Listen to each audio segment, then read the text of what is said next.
અગત્યના સમાચાર મહીસાગરના પ્રથમપુરમાં booth કેપ્ચરિંગનો video થયો વાયરલ। એક મહત્વપૂર્ણ જાણકારી, ભાજપ નેતાના પુત્ર વિજય ભાભોરે બૂથમાં ઘૂસી ઈવીએમ કેપ્ચરિંગનો આરોપ। અન્ય લોકો સાથે મળી ભાજપ ઉમેદવાર માટે બોગસ વોટિંગ કર્યાનો પણ આરોપ લાગ્યો છે।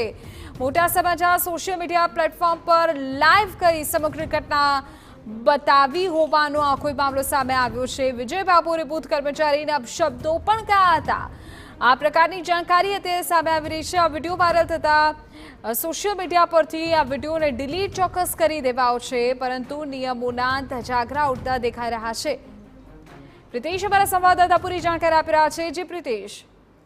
જે મહીસાગરના જે સંતરામપુર તાલુકાનું પ્રથમપુર ગામ છે, ત્યાં ગઈકાલે મતદાન સમયે જે ભાજપના જે નેતા છે તેમના પુત્ર વિજય ભાભોર દ્વારા બૂથ કેપ્ચરિંગ કરવાનું પ્રયાસ કરવામાં આવ્યું હતું। પોતે સોશિયલ મીડિયામાં લાઈવ થઈને આ જે સમગ્ર ઘટના છે તે રેકોર્ડિંગ પણ કરી હતી, પરંતુ જે કહી શકાય કે હાલ વિજય ભાભોરની પોલીસ દ્વારા સામે તેની ગુનો દાખલ કરવામાં આવ્યો છે અને તેના વિરુદ્ધ અટકાઈ જે કહી શકાય કે કાયદેસર પગલાં ભરવાની કાર્યવાહી ચાલી છે। હાલ પોલીસ જે વિજય ભાભોર છે તેને જે ઝડપી પડ્યો છે તેવું સૂત્રો દ્વારા જાણવા મળ્યું છે, પરંતુ હજી જે કહી શકાય કે આવી જે ઘટના હોય છે તે બિહાર વાળી થયેલી જોવા મળે છે, કારણ કે બૂથની અંદર મોબાઈલ ફોન અથવા તો કોઈ પણ ગ્રેજેટ એલાઉ ન હોવા છતાંય ભાજપના જે નેતા છે તેમના પુત્ર અંદર મોબાઈલ કેવી રીતે લઈ ગયો તે પણ એક મોટો સવાલ ઉભો થઈ રહ્યો છે। પ્રિતેશ, પ્રશ્ન એ છે કે મોબાઈલ પહેલા તો અંદર પહોંચ્યો કેમ? ત્યાં હાજર જે કર્મચારીઓ કામમાં હતા તેમના દ્વારા કોઈ દ્વારા પણ શું અટકાવવાનો પ્રયત્ન નહીં થયો હોય જ્યારે વિડીયો બની રહ્યો હતો ત્યારે? જી ચોક્કસ। જે ધારો કે આ મોબાઈલ જે છે તે અંદર લઈ ગયા પછી પોતે વિડીયો પણ કર્યો હતો, ત્યારે કોઈ પણ કર્મચારીએ તેને રોકટોક ન કરી હોય, કારણ કે ભાજપના નેતાનો પુત્ર હોવાનું પોતે રોપ ઝાડ્યો હતો અને જે હાજર ફરજ પરના જે કર્મચારીઓ છે તેમને અપશબ્દો પણ બોલ્યા હતા। પ્રિતેશ, આખા વિડીયોમાં શું છે? જો દર્શકોને સમજાવવું હોય તો વિડીયોમાં કયા પ્રકારની આખી બાબત સામે આવી છે? જે ચોક્કસ જે આ વિડીયો છે તેમાં બૂથ કેપ્ચરિંગ કરી બોગસ મતદાન કરવાનો પ્રયાસ કરવામાં આવ્યો હતો, પરંતુ ક્યાંક ને ક્યાંક જે હરીફ પક્ષના જે ત્યાં અંદર બેઠેલા જે એજન્ટો હતા તેમનો વિરોધ કરવામાં આવ્યો હતો। ત્યારબાદ જે છે લાઈવ કર્યું હતું વિડીયો એને, અને પોતે બોગસ કરતો હોય તેવું હાલ તો પ્રાથમિક દ્રષ્ટિએ જોવા મળી રહ્યું છે। પ્રિતેશ, કોઈ એક્શન્સને લઈને જાણકારી અત્યારે? આ બાબતે જે દાહોદ લોકસભાના જે કોંગ્રેસના ઉમેદવાર છે ડોક્ટર પ્રભાબેન તાવિયાડ, તેમને કલેક્ટરને હાલ તો મૌખિક ફરિયાદ કરી છે। તેના આધારે, કારણ કે જે દાહોદ જિલ્લામાં 6 વિધાનસભા અને મહીસાગરની 1 લોકસભા વિધાનસભા એ દાહોદ જિલ્લામાં આવતી હોય, હાલ જે સંતરામપુર પોલીસ સ્ટેશને આ બાબતે ગુનો નોંધવાની તજવીજ હાથ ધરવામાં આવી રહી છે હાલ। ઓકે, અને આ જે શખ્સ આ વિડીયો બનાવી રહ્યો છે, જે નેતાનો પુત્ર છે, એમની શું અટકાયતી પગલાં એમની વિરુદ્ધ અત્યારે લેવાઈ ગયા છે ખરા? જી ચોક્કસ। આ વિજય ભાભોર છે તેને પોલીસ શોધી રહી છે। સૂત્રો પ્રમાણે જાણવા મળ્યું કે વિજય ભાભોરને અત્યારે અટક કરી લેવામાં આવ્યો છે, પરંતુ હજી જે મીડિયા કર્મીઓ અથવા તો કોઈને પણ આ બાબતની સ્પષ્ટતા થતી નથી, કારણ કે હાલ પોલીસ જે છે તે આ ગુપ્ત રીતે તેને ઝડપી પડ્યો છે તેવા સૂત્ર પ્રમાણે માહિતી મળી રહી છે હાલ। પ્રિતેશ, ત્યાં સ્થાનિક સ્તરેથી શું જાણકારી મળી રહી છે? ભાજપના નેતાઓ આ બાબતે કંઈ ખુલીને બોલવા તૈયાર થઈ રહ્યા છે ખરા? જી ચોક્કસ। આ બાબતે જે ભાજપના નેતાઓએ મૌન સેવી લીધું છે, કારણ કે ક્યાંક ને ક્યાંક જે આ લોકશાહીનું હનન થતું હોય તેવું લાગી રહ્યું છે, જેના કારણે જે ભાજપના નેતાઓ છે તે હાલ તો મૌન અને મોબાઈલ પણ જે અમુક મોટા નેતા છે તેઓના મોબાઈલ પણ સ્વિચ ઓફ આવી રહ્યા છે। અચ્છા, અને કોંગ્રેસના નેતાઓ શું આ બાબતે આક્ષેપ કરી રહ્યા છે?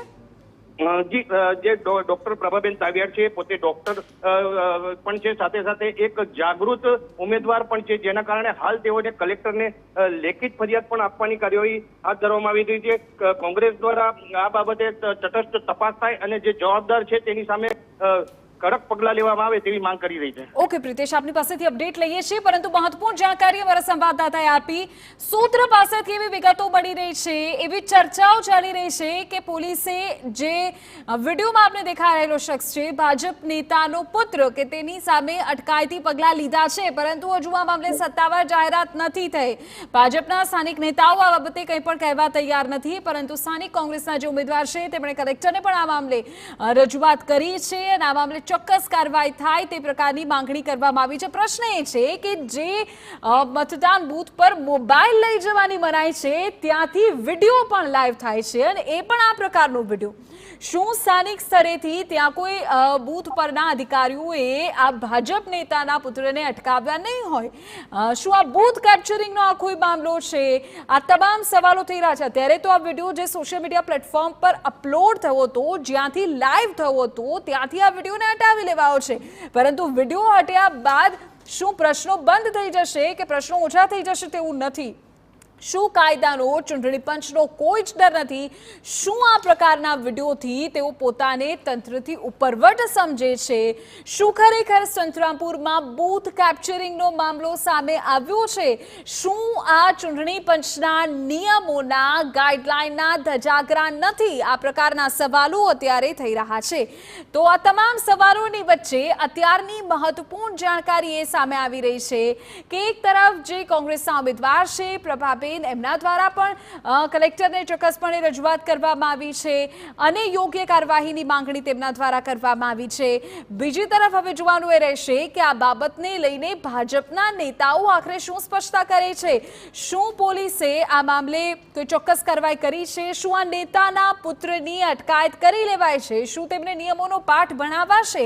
આ સવાલ એટલે થઈ રહ્યો છે કારણ કે જે સ્થાન પર મોબાઈલ લઈ જવાની બનાય છે ત્યાંથી આખો વિડીયો રેકોર્ડ થાય છે.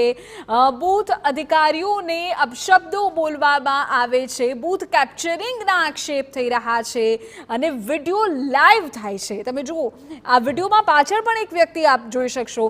ત્યારે હવે આ કારસ્તાનની સામે શું કાયદાકીય પગલાં લેવાય છે તેની ઉપર મોટી અત્યારે સૌ કોઈની નજર છે, કારણ કે આ ચૂંટણી પંચના નિયમોના સરેઆમ ધજાગરા છે.